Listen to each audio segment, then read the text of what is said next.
Let's talk Manchester United then. Now, Gary Neville, Jamie Carragher, Roy Keane, bloke I saw in the corner shop the other day, all saying United need a new keeper. Are they going to get one? Easier said than done, Mike. It's going to be difficult to get a deal done to bring a new goalkeeper in at Manchester United. We're now officially less than 2 weeks left in this transfer window, aren't we? Timing the issue. It's partly that, but also, does Ruben Amorim want a new goalkeeper? So you've got a situation here. There was talk earlier in this transfer window when there were doubts, major doubts over Andre Onana's future. He then got injured during pre-season. So effectively ruled him out of a move because he was injured. So he was going to be out until the start of the season, people thought. So he wasn't going to get much of a pre-season in. And publicly at least, Ruben Amorim has said that he is backing the three goalkeepers that he's got. Andre Onana, Altay Bayindir and Tom Heaton. Now, there was lots of conjecture yesterday when the team was announced for Manchester United's game against Arsenal and the squad was announced. Andre Onana nowhere to be seen. They interviewed Ruben Amorim before the game. Why isn't he there? Well, is he injured? Is he not fit? No, he's fit. So everyone assumed that Andre Onana had been dropped. He played that down later simply by saying, look, he's hardly had any training time, he's hardly had any game time, and that's why he chose Altay Bayindir ahead of him yesterday. Now, if an offer in these last 2 weeks was to come in for Onana that Manchester United maybe couldn't refuse, then there's the possibility that they would try and see if there's a keeper available that they can bring in. But at the moment, it would be very, very difficult because there's been no offers for Andre Onana and there's no sign at this stage that Andre Onana wants to leave Manchester United anyway. There's quite a good goalkeeper hanging around available. Donnarumma, why don't they just buy him? Good question. I mean, arguably he's the best goalkeeper in the world at the moment. PSG have made it clear that they are going to sell him in the next 2 weeks. Having said that, even though he's only got a year left on his contract, PSG is still looking for around 40 to 50 million euros. So that is around 40 million pounds. Now, he's also on big wages. The information we have is that Manchester United, Manchester City have not been in contact with his representatives. Now, potentially that could change, as Dharmesh said. If United were to sell Onana, then potentially maybe they'd pick up the phone and contact Donnarumma's representatives.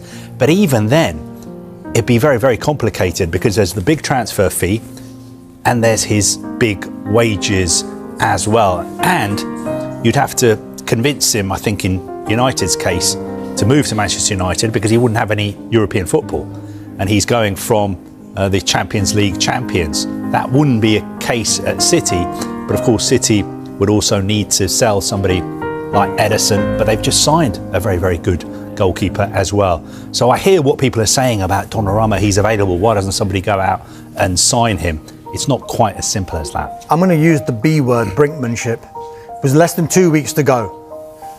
I think PSG and Gianluigi Donnarumma are probably looking at each other and just having a staring contest. Who's going to blink first here? Simply because PSG on one side of it know that Gianluigi Donnarumma needs to play because there's a World Cup next summer.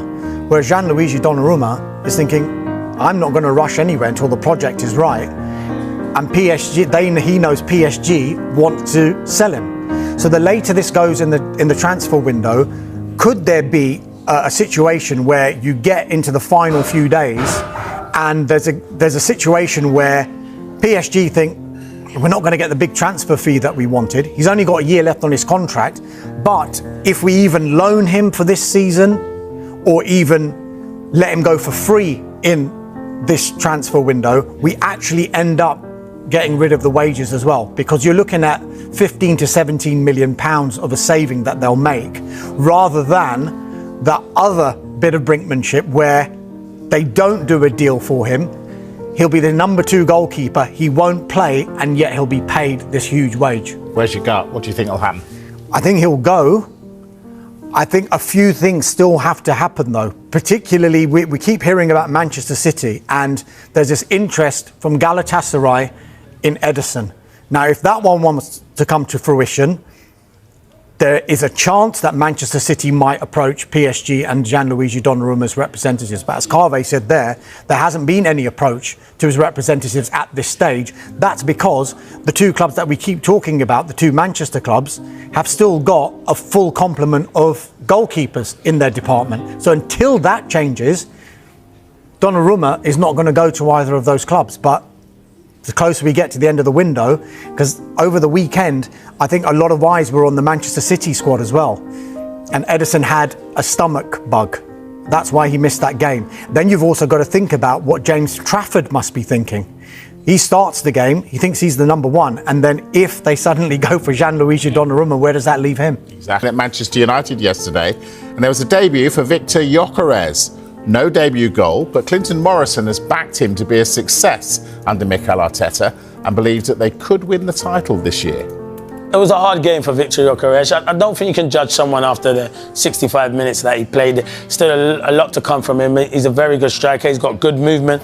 It's just a frustration afternoon. The Man United fans are on him, but it won't bother him. As I said, you can't judge him after only 65 minutes of football. There's still a lot to come from Victor Gyökeres. And yeah, there'll be a few doubters doubting him, but I think he'll be a success at Arsenal. Arsenal could definitely win it. That was a sign of champions that didn't play well, but still managed to get the 3 points. I'm not saying they're going to win it, because I make Liverpool favourites and Man City are up there. But I do think Arsenal will be in the reckoning. It's a mistake from the goalkeeper, poor mistake. But Arsenal didn't play good. They weren't good on the ball. But do they care? They've got a lot of people, and their record at Old Trafford hasn't been good. A lot of people go to Old Trafford and they will struggle this season, because Man United look good going forward. But I think Arsenal still have a chance. But they have a very good chance of winning the Premier League. It's only one game. No team hits the ground running, but they've got the 3 points.